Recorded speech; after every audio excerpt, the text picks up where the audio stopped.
तो quick revision series का ये हमारा पार्ट 2 है। पार्ट 1 में हमने chapter chemical reaction and equation का फर्स्ट पार्ट हमने कंप्लीट किया है। ठीक है, अब हम आए हैं सेकेंड पार्ट को लेकर के। तो कॉपी और पेन निकालो और फटाफट लिखना शुरू करो। ओके, चलो। तो हमारा है types of chemical reaction. Types of chemical reaction में पहला रिएक्शन है हमारा कॉम्बिनेशन रिएक्शन। क्या होता है कॉम्बिनेशन रिएक्शन? ठीक है, जब दो या दो से ज़्यादा एलिमेंट या कंपाउंड कंबाइन होकर के एक सिंगल प्रोडक्ट को फॉर्म करते हैं, है ना। जब दो या दो से ज़्यादा एलिमेंट या कंपाउंड कंबाइन होकर के सिंगल प्रोडक्ट को फॉर्म करते हैं तो उस प्रकार का रिएक्शन क्या कहलाता है? Combination reaction. बेटा कॉम्बिनेशन रिएक्शन इस वर्ड में ही इसका मतलब छुपा हुआ है। कॉम्बिनेशन यानी कि कंबाइन। जब दो या दो से ज़्यादा चीज़ें कंबाइन होकर के कोई एक चीज़ बनाती है तो कॉम्बिनेशन रिएक्शन है। अब क्या क्या कॉम्बिनेशन रिएक्शन है? हमारे घरों में जो सब्जियां बन रही है ना, वो कॉम्बिनेशन रिएक्शन है। अब कैसे? हम जो सब्जी बना रहे हैं जरा फील करो। हमने आलू डाला, हमने मिर्च डाला, हमने लहसुन डाला, हमने ये डाला, हमने वो डाला, हमने पानी डाला, ये वो सब कुछ मिला करके एक प्रोडक्ट बन करके आया जिसको हमने सब्जी का नाम दे दिया। ठीक बात है। उसको हमने बोला कि ये सब्जी है, लाओ परोसो हम खाएं। चल इस एग्जाम्पल देखते हैं इसका। फर्स्ट हो गया हमारे पास कैल्शियम ऑक्साइड और H2O। जब इन दोनों को मिलाया गया तो क्या बना? Calcium hydroxide. कैल्शियम ऑक्साइड आपको पता है क्या बोलते हैं इसको? हम क्विक लाइम के नाम से जानते हैं, पार्ट 1 में भी बताया गया है। H2O हमारा वाटर। जब इन दोनों को मिलाया जाता है बेटा तो कैल्शियम हाइड्रोक्साइड बन करके आता है। और ये कैल्शियम हाइड्रोक्साइड को हम बोलते हैं सिलेक्ट लाइम। पता होगा आपको, सिलेक्ट लाइम। ठीक है, इसी कैल्शियम हाइड्रोक्साइड का क्वेश्चन आया हुआ है कि व्हाइट वॉशिंग में किसका यूज होता है। तो आप याद रखना किसी कैल्शियम हाइड्रोक्साइड का व्हाइट वॉशिंग में यूज होता है। क्या होता है व्हाइट वॉशिंग? देखा होगा ना, वो चूना वूना घोल करके और दीवालों की जो पुताई कर देते हैं, एक दिन दो दिन के बाद बिल्कुल शाइनिंग अपीयरेंस आता है। ठीक है, तो वो होता है व्हाइट वॉशिंग। व्हाइट वॉशिंग में काम आता है कैल्शियम हाइड्रोक्साइड। ठीक बात है। अच्छा, इसी का सेकेंड स्टेप होता है, और ये भी ठीक है, कि कैल्शियम हाइड्रोक्साइड को फिर से किसके साथ? कार्बन डाइऑक्साइड के साथ रिएक्शन करवाया जाता है। कैल्शियम हाइड्रोक्साइड को अब ये रिएक्शन करवाया नहीं जाता है। क्या होता है जरा समझो। हमने जो व्हाइट वॉश कर दिया दीवार के ऊपर, ठीक है, तो जो हमारा कैल्शियम हाइड्रोक्साइड है वो कार्बन डाइऑक्साइड से रिएक्शन करता है। कैल्शियम हाइड्रोक्साइड कार्बन डाइऑक्साइड से रिएक्शन करता है। कैल्शियम हाइड्रोक्साइड कार्बन डाइऑक्साइड से रिएक्शन करता है और रिएक्शन करने के बाद कैल्शियम कार्बोनेट बनाता है।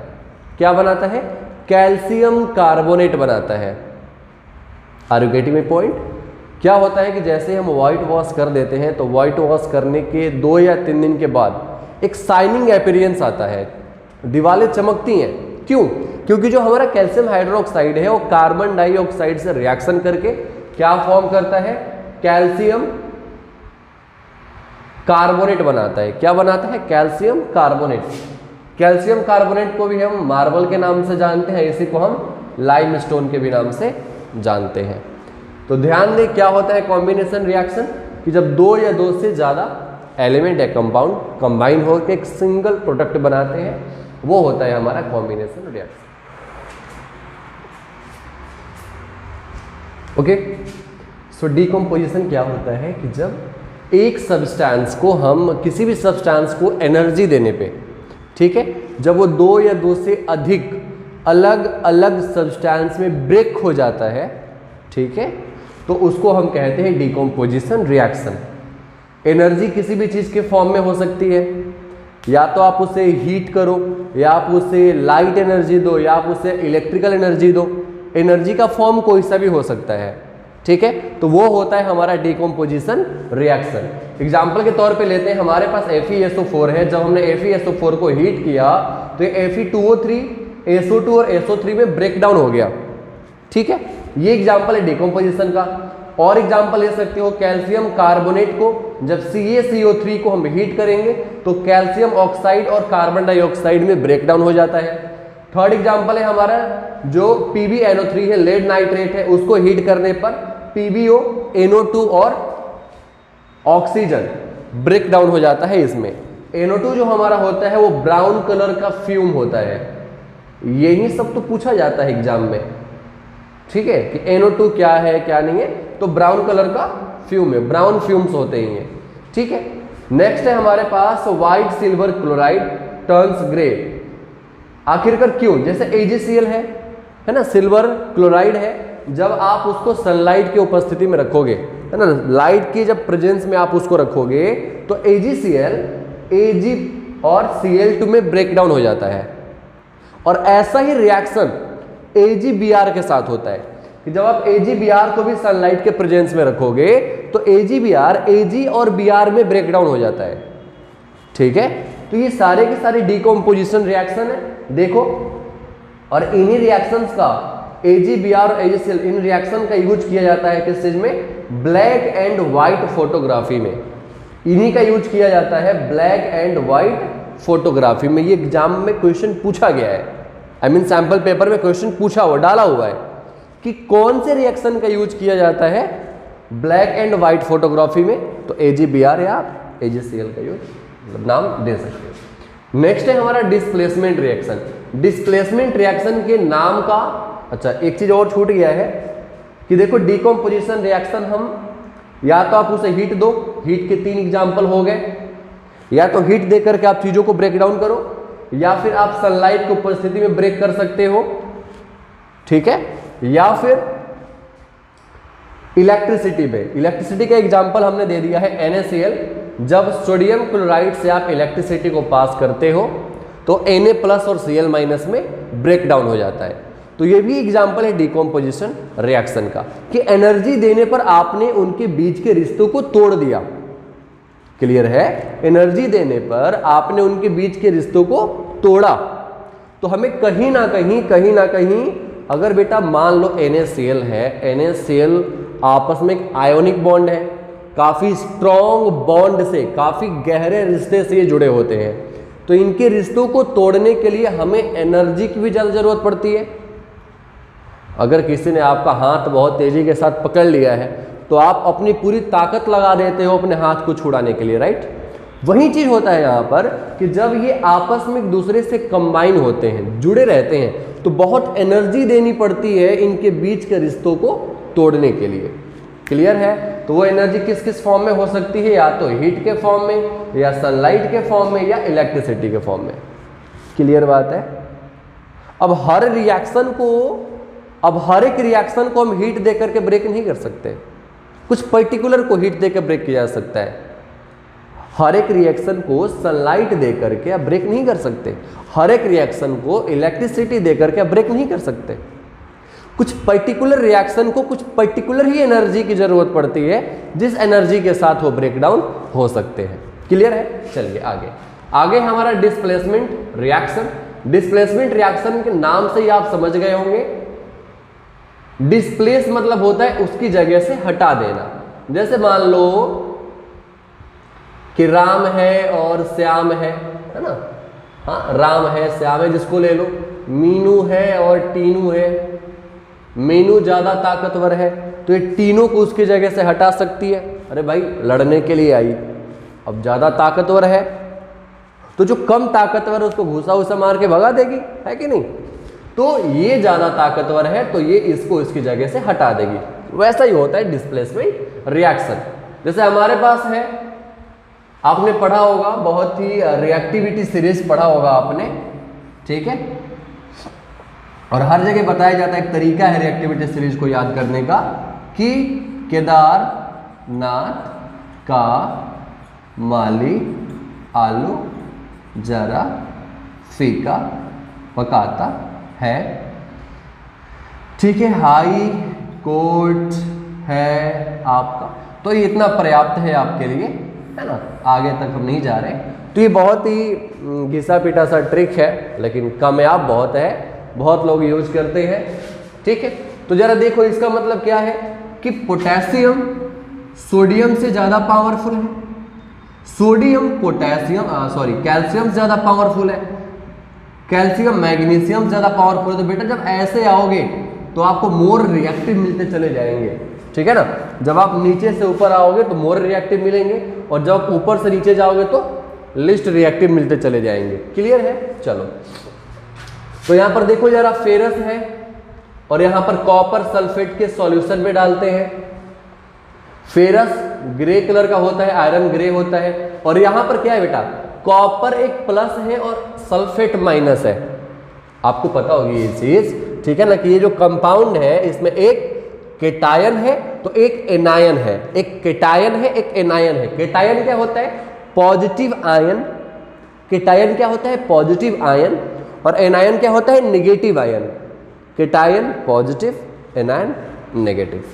क्लियर है? चलो, अब देखो हमने कॉपर सल्फेट के सॉल्यूशन में जब फेरस को डाल दिया तो क्या होगा? देखो यहां पर फेरस कहां पर है? यहां पर है। लोहा यहां पर है, कॉपर बेटा यहां पर है। ज्यादा ताकतवर कौन है? फेरस है। तो फेरस कॉपर को क्या बोलेगा कि भाई साहब हटो, वरना मुंह तोड़ूंगा अलग, मारूंगा अलग। तो कॉपर बेचारा चुपचाप हट जाता है।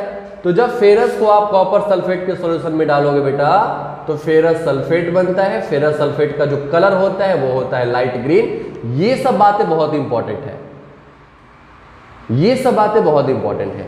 फेरस सल्फेट का कलर लाइट ग्रीन और जो हमारा कॉपर बनता है वो रेड ब्राउन कलर का होता है। ये कलर मैंने लिखे बहुत इंपॉर्टेंट है। सेकंड देख लो कि जब जिंक को आप कॉपर सल्फेट सॉल्यूशन में डाल दोगे तो क्या होगा? जिंक कहां पर है? भाई साहब जिंक तो यहां पर है, कॉपर यहां पर है। जिंक तो बहुत पावरफुल है कॉपर से, तो जिंक जो होगा वो कॉपर को डिस्प्लेस कर देगा और जा करके सल्फेट से दोस्ती कर लेगा। अरे समझ रहे हो? जा करके कॉपर से बोलेगा ज्यादा पावरफुल हूं, अकेले हूं, हटो, सल्फेट से दोस्ती मुझे करनी है। समझ रहे हो? सल्फेट से दोस्ती मुझे करनी है, तुम साइड में हटो। कॉपर बोलेगा जा रहा हूं, कॉपर हट जाएगा, जा करके दोस्ती कर लिया, बना दिया जिंक सल्फेट। कलर बेटा चेंज होता है। आपको याद है ना कैरेक्टरिस्टिक्स ऑफ केमिकल रिएक्शन पढ़ा था हमने कि केमिकल रिएक्शन जहां पर होता है कलर भी चेंज होता है। देखो पहले ये ब्लू था, कलर चेंज हो गया, ZnSO4 का कलर हो गया कलरलेस और कॉपर हमारा बेटा रेड ब्राउन बच गया। ठीक बात है? डिस्प्लेसमेंट। नेक्स्ट है हमारे पास डबल डिस्प्लेसमेंट रिएक्शन। बहुत सारे क्वेश्चन आते हैं, आए हुए हैं। एक रिएक्शन दे देगा और बोलेगा बताओ ये डिस्प्लेसमेंट है या डबल डिस्प्लेसमेंट। तो आप पहले डबल डिस्प्लेसमेंट समझ लो। डबल डिस्प्लेसमेंट क्या होता है बेटा कि दो एक दूसरे को डिस्प्लेस करते हैं। जैसे एग्जांपल में हमने लिया Na2SO4 और BaCl2। देखो Na क्या करेगा? Ba भाई साहब को हटा देगा। Na Ba भाई साहब को हटा दिया, तो जा करके जब हटाया तो ये Ba भाई साहब अकेले हो गए, सल्फेट भाई साहब अकेले हो गए, है ना। इनको हटा दिया, ये सल्फेट भाई साहब अकेले, Ba भाई साहब अकेले। Na जा करके दोस्ती कर लिया कि हटो मुझे क्लोरीन बहुत पसंद है, मैं क्लोरीन से दोस्ती करूंगा, और जा करके क्लोरीन से दोस्ती करके NaCl बनाया। अब यहाँ पर बेचारा Ba भी अकेले बैठ गया, सल्फेट भी अकेले। सल्फेट से Ba ने बोला कि आ जाओ यार, अकेले हैं तब तक तुम ही दोस्ती कर लो, थोड़ा ठीक सा लगेगा। तो बोला ठीक है आ जाओ, और फिर आकर के इनकी दोस्ती हो गई, ठीक है, और बन गया BaSO4 जो व्हाइट कलर का बेटा PPT होता है। PPT याद है ना? प्रिसिपिटेट, यस, व्हाइट PPT होता है। तो देखो यहाँ पर क्या हुआ, सोडियम ने Ba को, भाई दो एक दूसरे की जगह पे जा रहे हैं, ये इसकी जगह पे आ गया, ये इसकी जगह पे आ गया। समझ रहे हो? यहां पर डबल डिस्प्लेसमेंट हो रहा है, नहीं हो रहा है? ये इसकी जगह पे आया, ये इसकी जगह पे आ गया, दो दो अपनी जगह को चेंज कर रहे हैं, दो दो अपनी जगह को चेंज कर रहे हैं, दो दो अपनी जगह को चेंज कर रहे हैं। तो ये किस प्रकार का एग्जांपल होगा? रिएक्शन होगा बेटा डबल डिस्प्लेसमेंट रिएक्शन। एक और देख लो, NaOH प्लस HCl, आपने पढ़ा होगा एसिड बेस में न्यूट्रलाइजेशन रिएक्शन, NaCl और H2O हमारा फॉर्म हुआ। ये भी हमारे एक प्रकार का डबल डिस्प्लेसमेंट रिएक्शन है। तो क्वेश्चन कैसे पूछा जाता है? क्वेश्चन दे देगा आपको कि A प्लस B, या ऐसे आप ले लो AB plus DC gives that, या AB plus D gives that Da plus B। अब आपसे पूछेगा कि बताओ ये डिस्प्लेसमेंट है या डबल डिस्प्लेसमेंट, तो आप आंसर क्या दोगे? देखो यहां पर एक ही ने अपने जगह को चेंज किया है ना, डी जाकर के बी की जगह पे लग गया, डी जाकर के बी की जगह पे लग गया, ठीक है। तो एक ही ने अपने जगह को चेंज किया है, तो किस प्रकार का रिएक्शन है बेटा? Displacement reaction. ये डिस्प्लेसमेंट रिएक्शन है। ये कैसा रिएक्शन है? Displacement reaction. और अगर दो ने जगह को चेंज किया होता, दो ने दो की जगह को चेंज किया होता, अपने अपनी जगह को चेंज कर दिया होता, तब होता डबल डिस्प्लेसमेंट। क्लियर है? समझ में आ रहा है? चलो नेक्स्ट हम आ जाते हैं इधर, ठीक है, जो है हमारा ऑक्सीडेशन एंड रिडक्शन। ऑक्सीडेशन क्या होता है?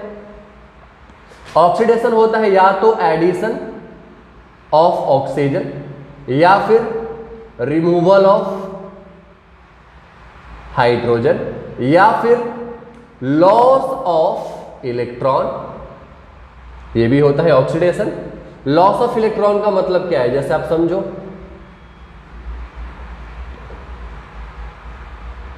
ठीक है, लॉस ऑफ इलेक्ट्रॉन का मतलब क्या है? जैसे बेटा मान लो कि अब आपके पास दे देगा Zn से Zn2+ बना है, Zn से Zn2+ बना है, तो आप देखो भाई Zn से Zn2+ कब बना? जब जिंक ने अपने इलेक्ट्रॉन को लॉस किया, तभी तो उसके ऊपर प्लस का चिन्ह आया, केटायन फॉर्म किया उसने। केटायन या एनायन फॉर्म करने के लिए रिस्पॉन्सिबल कौन होता है? इलेक्ट्रॉन्स होते हैं। अगर मेरे पास इलेक्ट्रॉन्स की संख्या ज्यादा है, अगर मेरे पास इलेक्ट्रॉन्स की संख्या ज्यादा है तो मैं एनायन फॉर्म कर लूंगा, मेरे ऊपर माइनस का चार्ज आ जाएगा। और अगर मेरे पास इलेक्ट्रॉन की संख्या कम हुई है, मैंने इलेक्ट्रॉन दिया है, तो मैं केटायन फॉर्म करूंगा। इलेक्ट्रॉन लिया है तो एनायन, इलेक्ट्रॉन दिया है तो केटायन फॉर्म करूंगा बेटा। तो देखो, जब इलेक्ट्रॉन दिया मैंने तो लॉस हो गया इलेक्ट्रॉन का मेरे से, तो मैंने केटायन फॉर्म किया, 2+ कर लिया, ठीक है। तो ऑक्सीडेशन या तो एडिशन ऑफ ऑक्सीजन भी ऑक्सीडेशन है, रिमूवल ऑफ हाइड्रोजन भी ऑक्सीडेशन है, या addition of oxygen and removal of hydrogen भी ऑक्सीडेशन है। क्लियर है? आगे चलो। रिडक्शन क्या होता है? रिडक्शन होता है बेटा एडिशन ऑफ हाइड्रोजन या फिर रिमूवल ऑफ ऑक्सीजन या फिर गेन ऑफ इलेक्ट्रॉन। इलेक्ट्रॉन को गेन करना क्या है? रिडक्शन है, ठीक है। जैसे अगर इसका मैं उल्टा कर दूं, इसका मैं उल्टा कर दूं, ठीक है, तो गेन ऑफ इलेक्ट्रॉन भी क्या है? हमारा रिडक्शन है। आगे हम देखते हैं, हमारे पास कॉपर है और ऑक्सीजन से हमने रिएक्शन करवाया, यानी हीट किया कॉपर को, ठीक है। तो क्या बना? CuO बना, जो ब्लैक इन कलर होता है, कलर में ब्लैक होता है, ठीक है। CuO कलर में क्या होता है? ब्लैक होता है। अरे कॉपर को जब आप गर्म करोगे, हीट करोगे, तो काला काला सा पड़ जाता है, वो बिल्कुल ब्लैक ब्लैक सा पड़ जाएगा, वही तो होता है कॉपर, ठीक है। तो ऑन हीटिंग ये क्या हो जाएगा? ब्लैक हो जाएगा। अब जरा देखो हो क्या रहा है, कॉपर को जब गर्म किया तो ऑक्सीजन के कांटेक्ट में आया, ऑक्सीजन के कांटेक्ट में आया, तो ऑक्सीजन इसके साथ जुड़ रहा है, नहीं जुड़ रहा है? तो एडिशन ऑफ ऑक्सीजन, तो ऑक्सीजन जुड़ रहा है, तो ये ऑक्सीडेशन है बेटा। आगे देखते हैं, CuO प्लस H2। अब इस CuO में एक गर्म जो हमारा CuO है, जो हमारा गर्म है कॉपर ऑक्साइड, इस कॉपर ऑक्साइड में हमने क्या किया? हाइड्रोजन गैस को पास करवाया। जब इस गर्म कॉपर ऑक्साइड में हमने हाइड्रोजन गैस को पास करवाया तो ये रिएक्शन रिवर्स हो गया। रिवर्स का मतलब क्या हो गया? ठीक है, हमें फिर से कॉपर मिल गया, कॉपर हमें फिर से मिल गया। अब जरा देखो, कॉपर और क्या बना? H2O फॉर्म हुआ, ठीक बात है, कॉपर और H2O फॉर्म हुआ। अब यहां पर जरा देखो क्या हो रहा है, ऑक्सीजन यहां से खत्म हो गया। भाई कॉपर के साथ ऑक्सीजन जुड़ा था, ऑक्सीजन जुड़ा था कॉपर के साथ या नहीं जुड़ा था ना? कॉपर के साथ यहां पर ऑक्सीजन था, लेकिन अब क्या हो गया? देखो जरा, ऑक्सीजन इसके पास से खत्म हो गया। तो जब ऑक्सीजन खत्म हो गया तो किस प्रकार का रिएक्शन? रिमूवल ऑफ ऑक्सीजन क्या होता है? रिडक्शन। तो ये रिडक्शन हो गया। नेक्स्ट है हमारे पास CuO प्लस H2, ठीक है। इसी की हम बात कर लेते हैं। यहाँ पर दो चीजें हुई हैं, एक तो CuO से Cu बना है, तो ये हमारा रिडक्शन हुआ है, क्योंकि रिमूवल ऑफ ऑक्सीजन क्या होता है? रिडक्शन। तो यहाँ पर रिडक्शन हुआ है, और H2 में जाकर के O जुड़ा है, तो H2 का क्या हो गया है? ऑक्सीडेशन। भाई CuO का क्या हुआ है? रिडक्शन, लेकिन H2 का क्या हुआ है? ऑक्सीडेशन। नेक्स्ट है बेटा, जब एक ही रिएक्शन में दोनों चीजें होती हैं, रिडक्शन भी हो और ऑक्सीडेशन भी हो, तो वैसे रिएक्शन को हम कहते हैं रेडॉक्स रिएक्शन। जब एक ही रिएक्शन में दोनों चीजें हो, रिडक्शन भी हो और ऑक्सीडेशन भी हो, तो वैसे रिएक्शन को हम कहते हैं रेडॉक्स रिएक्शन। क्या कहते हैं? Redox reaction.